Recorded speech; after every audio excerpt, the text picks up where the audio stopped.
Welcome to all. I hope all of you are well and safe. Today I would like to discuss about chapter 6. This is your revision class.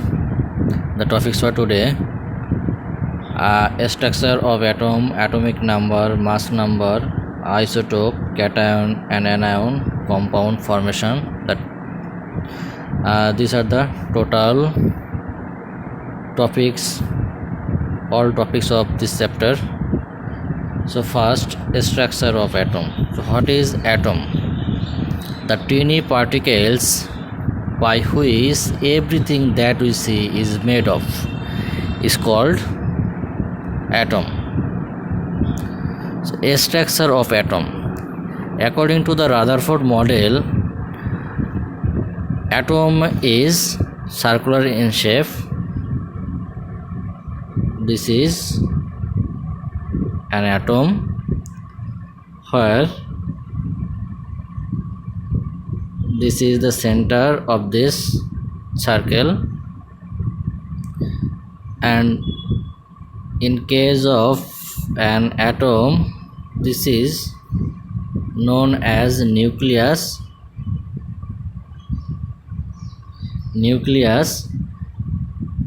which is the summation of proton and neutron, and electron moves around the nucleus in a particular way.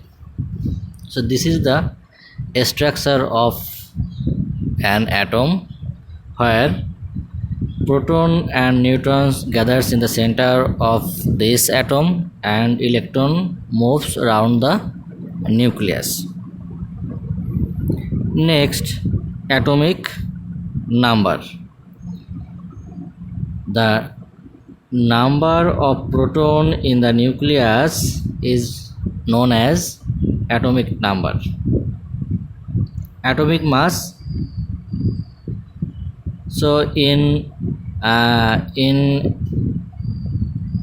atom, the total number of proton is equal to total number of electrons. That means the number of electron and number of proton in an atom is same, and the number of proton in the nucleus is known as atomic number. Next, mass number. Mass number is equal to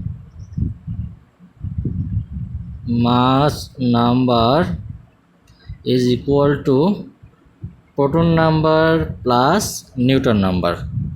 That is, the summation of proton number and neutron number is known as mass number.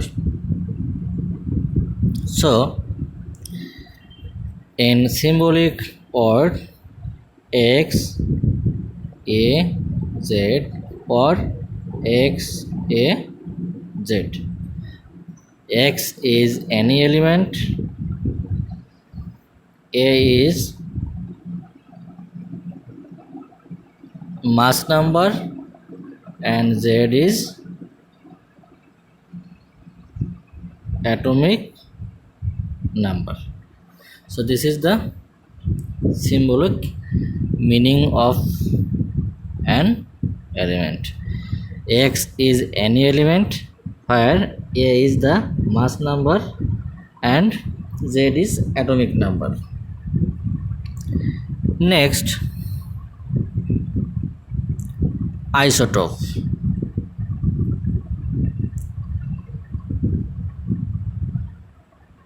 The atoms of an element having same atomic number or proton number but different mass number is known as isotope.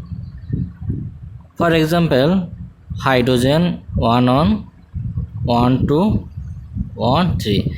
This is protium, deuterium and tritium.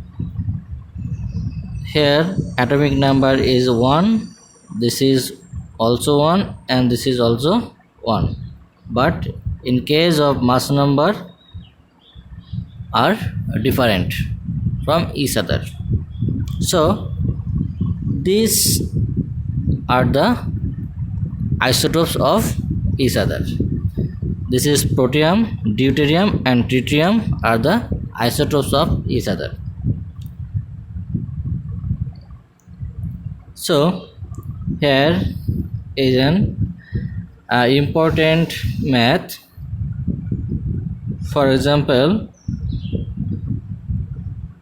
P is an element of atomic number 11. Q is another element of atomic number 17 and mass number 35. Calculate the proton number, electron number and neutron number of Q element. So given that the atomic number of Q element is 17, so the proton number will also be 17. Since the number of proton and the number of electrons are same in an atom, so the total number of electron will also be 17. This is atomic number, this is proton number, this is electron number. So we know mass number is equal to proton number plus neutron number. That means to calculate neutron number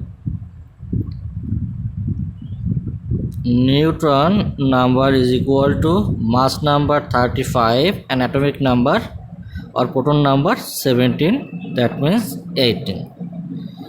So neutron number 18, electron number 17 and proton number 17.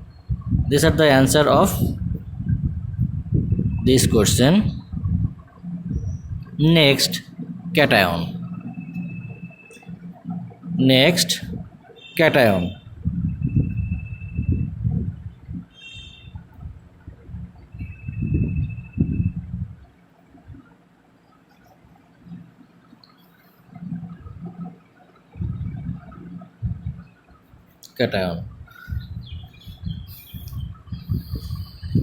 All elements in periodic table tends to obtain the state of inert atom by donating electron or accepting electron. Whenever an element donate or release electron from its outermost orbit, then it will be positively charged. Suppose sodium, atomic number 11. So it has two inert atoms on the right side, which is argon 18 and left side neon 10. So to obtain the state of this inert gaseous or inert atom, it has two ways. Either it has to accept 7 electron to obtain the state of argon, or have to release 1 electron to obtain the state of neon. So it is very easier to release 1 electron instead of accepting 7 electrons. That is why sodium release or donate 1 electron from its outermost orbit and forms Na plus. This is cation. That means positively charged atom is known as cation. Now anion, and the electronic configuration of sodium is 281. In case of sodium ion, the electronic configuration will be 28, which is the state of this neon. And sodium release or donate this electron from its outermost orbit. Now chlorine has also two ways to obtain the state of inert gas. Right side argon, left side neon. This is 17, 18, 10. So to obtain the state of inert gas, chlorine has to two ways. Either it has to accept one electron or release 7 electrons. So it is very easier to accept one electron instead of releasing 7 electrons. That is why chlorine receive one electron in its outermost orbit and forms Cl minus. So this negatively charged atom is known as anion, and this is cation. And last topics, compound formation. Suppose we have to form compounds with sodium and chlorine. Since sodium eliminate or release one electron from its outermost orbit and forms Na plus, and the eliminated electron which is needed by chlorine to obtain the state of inert gas, that means the state of argon. So chlorine accept the electrons which is eliminated by this sodium. So chlorine will be chloride form, which is known as anion. So between these opposite charge, sodium ion and chloride ion, so between these opposite ion, an electrostatic force is developed between these two opposite ion, by which a bond is formed which is known as ionic bond. So the compound which is formed by ionic bond is known as ionic compound. So the compound formed by sodium and chlorine will be an ionic compound. I think all of you have understood this. So be serious about these topics and study hard and be safe. Thank you very much.